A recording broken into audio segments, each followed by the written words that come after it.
सुंदरवन नाम के जंगल में बहुत सारे पक्षी निवास करते हैं। वहीं पर टूनी चिड़िया और उसका बेटा भी एक टूटी फूटी झोंपड़ी में रहा करता है। टोनी चिड़िया अमीर लोगों के घरों में काम करने जाया करती है, जिससे कि उसे जो पैसे मिले उससे वो अपने बेटे की पढ़ाई करवा सके। और टोनी चिड़िया का बेटा भी पढ़ाई करने में बहुत होशियार है। दिन रात वो मेहनत करके पढ़ाई करता है, क्योंकि उसकी परीक्षा आने वाली है। और इधर चिड़िया और भी मेहनत शुरू कर देती है। सेठ कालू कौआ बहुत ही धनी और बहुत अमीर है, और अमीर होने के साथ साथ वो बहुत ही घमंडी भी है। वो कभी चिड़िया से या किसी और से अच्छे से बात नहीं करता। और कालू कौआ का बेटा बहुत ही शैतान और नटखट है। वो पूरे दिन खेल और बाकी के कामों में लगा रहता है और पढ़ाई पर बिल्कुल ध्यान नहीं देता। कालू कौआ अपने बेटे की पढ़ाई को लेकर परेशान रहता है। इधर होली आने वाली है। अब होली के त्योहार में सभी लोग रंग से खेलते हैं। तब चिड़िया का बेटा भी चिड़िया से कहता है, माँ, क्या इस बार होली पर मैं भी पिचकारी से खेलूं माँ?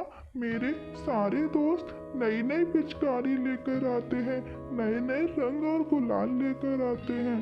क्या मैं इस बार नई पिचकारी ले सकता हूँ माँ? तो चिड़िया उससे कहती है, हाँ बेटा, मैं कोशिश करूँगी। अभी मुझे काम के पैसे नहीं मिले हैं। जैसे ही मुझे काम के पैसे मिल जाएंगे, मैं तुम्हारे लिए नई पिचकारी और गुलाल लेकर आऊंगी। अब मैं काम करने जा रही हूँ। इतना कहकर चिड़िया काम करने कालू सेठ के यहाँ आ जाती है। और इधर कालू सेठ के घर में कालू का बेटा पढ़ाई को लेकर आज परेशान है, क्योंकि कल से उसकी परीक्षाएं होने वाली हैं और उसे परीक्षा के लिए कुछ भी नहीं आता। और ये देखकर कि मुझे कल पेपर में कुछ नहीं आएगा, कालू कौआ का बेटा जोर जोर से रोने लगता है और बहुत जोर जोर से ऐसे ही बोलने लगता है कि मैं कल फेल हो जाऊंगा, मुझे कुछ भी नहीं आता, मैं कैसे अपना पेपर करके आऊंगा। उसके रोने की आवाज सुन के कालू कौआ और कौई वहाँ पर आ जाते हैं और उससे पूछने लगते हैं। तब उसका बेटा रो रो कर बताने लगता है कि मुझे कल के पेपर में कुछ नहीं आता, मैं फेल हो जाऊंगा। यह सुनकर कालू कौआ और गोरी कौई भी चिंता में आ जाते हैं और सोचने लगते हैं कि इसका क्या होगा। तब कालू कौआ और गोरी कौई उससे पूछने लगते हैं कि हम तुम्हारी कैसे मदद कर सकते हैं? क्या हमारे लायक कोई मदद हो तो बताओ, हम तुम्हें कैसे मदद करें? तब कालू कौआ का बेटा कहता है, नहीं, आप दोनों मेरी कोई मदद नहीं कर सकते। मुझे पेपर तो खुद ही करना होगा और मुझे पेपर में कुछ भी नहीं आ रहा है। तब मैं कैसे पास हो पाऊंगा? और इतना वो सब बातें कर रहे होते हैं कि तभी वहाँ पर चिड़िया और उसका बेटा आ जाते हैं। आज चिड़िया का बेटा उसके साथ उसके काम पर आ जाता है, क्योंकि उसकी स्कूल से छुट्टी होती है।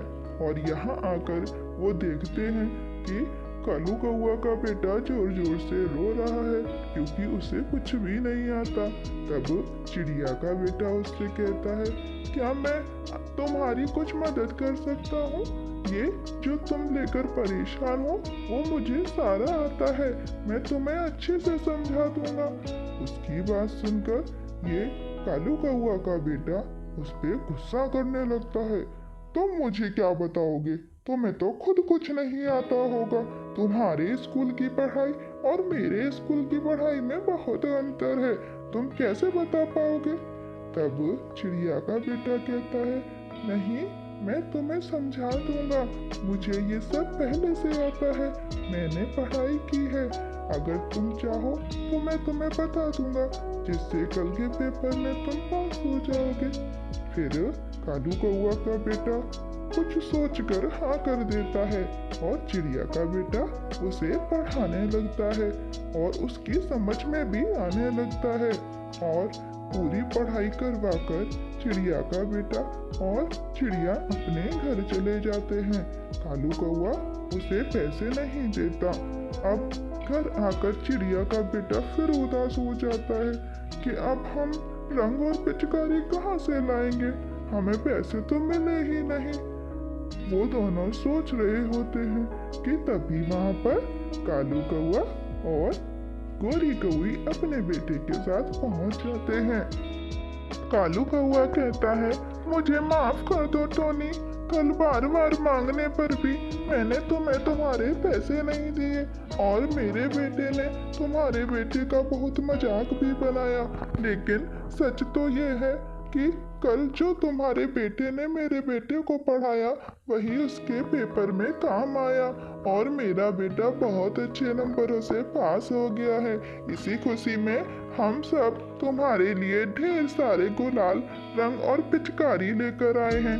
अब हम सब एक साथ होली खेलेंगे और मिलजुल कर खुशियाँ बांटेंगे। तो हैप्पी होली।